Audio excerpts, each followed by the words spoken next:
नमस्कार, आप सभी का स्वागत है मेरे चैनल स्टार अरुण कुमार में। आज हम नई सीरीज शुरू कर रहे हैं, ज्योतिष कैसे सीखें। किस तरीके से आप अपनी कुंडली खुद देख सकते हैं, लेकिन एस्ट्रोलॉजी सीखने से पहले आपको यह देखना पड़ेगा कि कर्मा क्या है। कर्म 3 प्रकार के होते हैं: संचित कर्म, प्रारब्ध कर्म और क्रियान्वयन कर्म। आज सबसे पहले हम बात करेंगे कर्मा की, बिकॉज आप लोग जानते हैं कि जब कोई भी बच्चा पैदा होता है तो कोई बहुत अच्छे घर में पैदा होता है, कोई बहुत हेल्दी पैदा होता है, कोई बीमार पैदा होता है, कोई भिखारी के घर में भी पैदा होता है, कोई बीमार भी पैदा होता है। अब जब कोई बच्चा पैदा होता है तो उसका तो कोई कर्म नहीं होता है, फिर इतना अलग अलग क्यों मिलता है जन्म। जैसा आप सभी जानते हैं कि जो हमारा पूर्व जन्म होता है उसके कर्मा हमारे साथ चलते हैं और उन कर्मा के हिसाब से हमको जन्म मिलता है, और वो हमारे प्रीवियस बर्थ के हिसाब से मिलता है। प्रीवियस बर्थ में हमने जैसे कर्म किए हैं वैसा ही जन्म मिलेगा। अगर हमने अच्छा किया है तो अच्छा, खराब किया है तो खराब मिलेगा। अच्छे और खराब दोनों को भुगतना पड़ेगा। हमारे कर्म हमारा पीछा कभी नहीं छोड़ते हैं। आप लोग एस्ट्रोलॉजी में आए हैं तो कर्मा के विषय पर जरूर ध्यान दें। हमारे संचित कर्म, जो हमारे संचित कर्म है, हमारे प्रारब्ध कर्म है, हमारे क्रियावान कर्म है। अब क्या होता है कि हम हमारे प्रत्येक जन्म में बहुत सारे कर्म करते हैं, उसका फल हमें उसी जन्म में तो नहीं मिल पाता है। और जो हमारे सभी जन्मों के अच्छे बुरे कर्म हैं वह हमारे संचित कर्म है, और हमारे प्रारब्ध कर्म वो होते हैं जब हम जन्म लेते हैं, और जो हमारे अच्छे और बुरे कर्म में से जो हम भुगत लेते हैं वह प्रारब्ध कर्म है। और क्रियावान कर्म वह है जो हम इस जन्म में आकर कर रहे हैं। कई बार किसी व्यक्ति के संचित या प्रारब्ध बहुत अच्छे नहीं होते हैं और उस व्यक्ति के क्रियान्वयन कर्म जो हैं वह अच्छे हैं, तो उसका भाग्य भी कई महीने में उसके हिसाब से हो जाता है। कई बार जीवन में राहत मिल जाती है, तो हमें अपना कर्मा पर हमेशा ध्यान देना चाहिए। हमारे गुरुजी जो हमारे को पढ़ाते थे एस्ट्रोलॉजी, जिनसे हमने सीखा है, हमें बताते थे कि कोई भी प्लेनेट हमें परेशान करता है तो उस प्लेनेट का जाप करो, रेमेडी करो, तो इससे आपको आराम मिलेगा। पर हमारे गुरु बोलते थे कि आप ग्रहों की रेमेडी की जगह आप विष्णु सहस्त्र नाम का पाठ करें, या आप जिस भी धर्म को मानते हैं, आप जो भी भगवान को मानते हैं उनका ध्यान करें। एक्चुअली में होता क्या है ना कि जो ग्रह है वह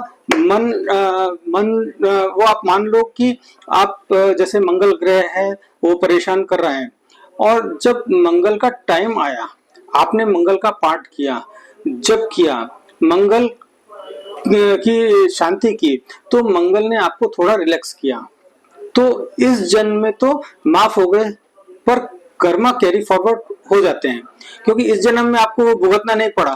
पर इस जन्म में नहीं तो किसी और जन्म में आपको मंगल की पीड़ा को सहन करनी पड़ेगी। इससे पीछा छूटने वाला नहीं है।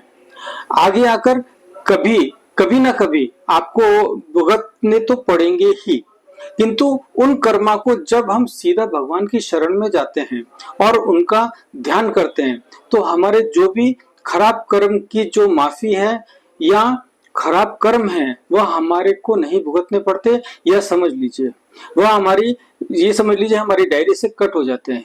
जब हम ग्रहों के पास जाते हैं तो ग्रह उस समय तो कष्ट नहीं देते, पर वे कर्म वापस आगे चलकर उदय में आते हैं।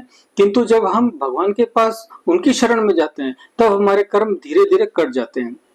इसलिए आप रेमेडी करने की जगह भगवान की शरण में जाइए और ज्यादा से ज्यादा भगवान का जाप कीजिए, ध्यान कीजिए, इससे आपके कर्म कट जाएंगे।